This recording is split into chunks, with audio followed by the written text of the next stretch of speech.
if I collect these like little houses, then I can build something, I don't know, artistic, like a, dream house type of thing. What's a dream house for Elon Musk? Like some Tony Stark type shit? Yeah, definitely. Yeah, you gotta have the dome that opens up with the stealth helicopter and that kind of thing, Yeah. For sure. Fuck yeah. Yeah, fuck yeah. But then it's like, man, does it really make sense for me to spend time designing and building a house? And I'd be real, get like OCD on the little details and the design, or should I be allocating that time to getting us to Mars? I should probably do the latter. So, like what's more important, Mars or a house? I like Mars. Okay. Is that really how you think? Like that it'd be better off planning on a trip to Mars or getting people to Mars? Yeah, definitely. I mean, you can only do so many things. Right. So how you can? Well, I don't know how you do what you do anyway. I don't understand how you can run the Boring Company, Tesla, SpaceX, all these different things you're doing constantly. I don't understand. I mean, you explained last time you were here how you sort of allocate your time and how hectic it is and insane.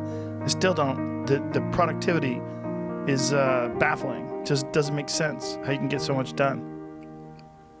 Well, I think I do have high productivity, but even with that, there's still some opportunity cost of time. And allocating time to building a house, even if it was a really great house, still is not a good use of time relative to developing the rockets necessary to get us to Mars and helping solve sustainable energy.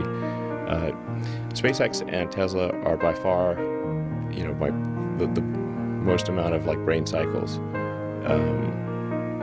Boring Company does not take, it's like less than 1% of brain cycles, and then there's Neuralink, which is, I don't know, maybe it's like 5%, and then 5%. That's a good chunk. It's a good chunk. Yeah. We were talking about that. The Optimus program, to succeed, we must succeed with Starship,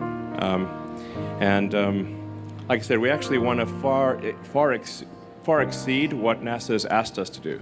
So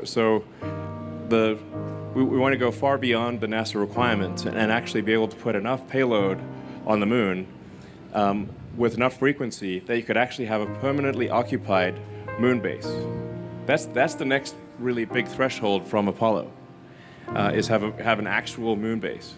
I remember seeing this, like, I guess kind of cheesy sci-fi show a long time ago called Moonbase Alpha.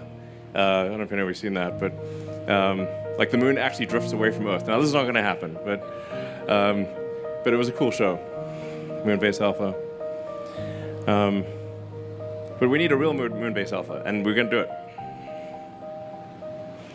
So as I was saying, this is the long-term goal. This is what we want Mars to look like: is starships coming and going, an incredible, beautiful Mars city, and a flourishing civilization on Mars. Ultimately, we can transform Mars into an Earth-like planet with terraforming. Just needs to be warmed up, really, and then it could be ultimately an Earth-like planet, and we could bring the life from Earth. We could extend life from Earth to Mars. And really, it has to be humans, actually, because it's not going to be the dolphins. But we can bring all the creatures with us, and we can ensure that life on Earth continues on Mars, even after Earth becomes unlivable in the distant future. So, why, Elon? Why do we need to build a city on Mars with 1 million people on it in your lifetime, which I think is kind of what you've said you'd love to do? Yeah, I think it's important to have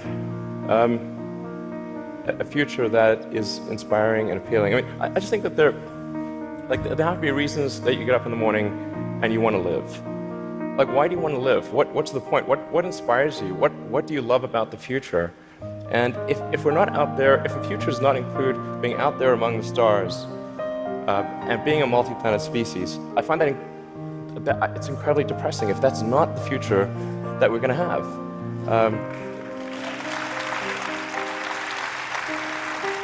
People want to position this as an either/or. That there are so many desperate things happening on the planet now, from climate to poverty to you pick your issue, and this feels like a distraction. You shouldn't be thinking about this. You should be solving what's here and now. And to be fair, you've done a fair old bit to actually do that with your work on sustainable energy. But why not just do that?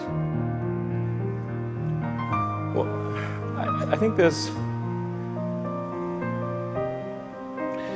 I look at the future from a standpoint of the probabilities. It's like a branching stream of probabilities, and there are actions that we can take that affect those probabilities, or that accelerate one thing or slow down another thing, introduce something new to the probability stream.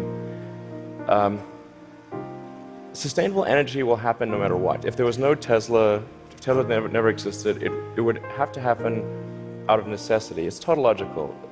If you don't have sustainable energy, it means you have unsustainable energy. Eventually, you'll run out, and the laws of economics will drive civilization towards sustainable energy inevitably. The fundamental value of a company like Tesla is the degree to which it accelerates the advent of sustainable energy faster than it would otherwise occur.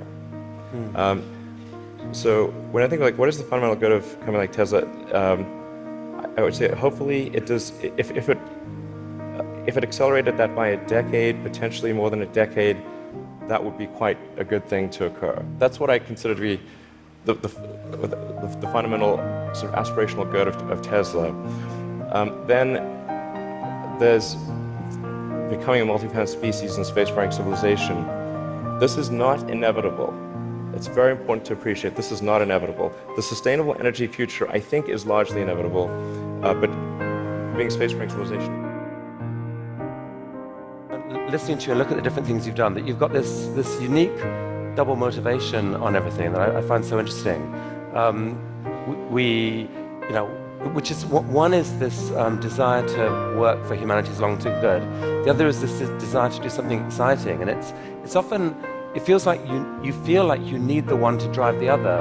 With Tesla, you want to have sustainable energy, so you make these super sexy, exciting cars to do it.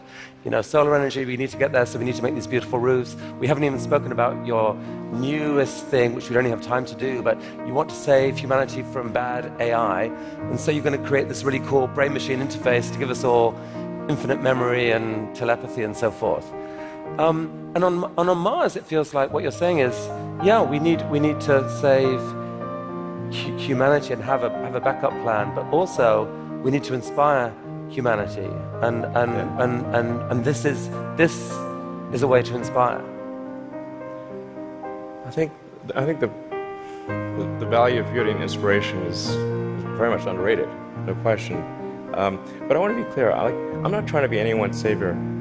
That is not the.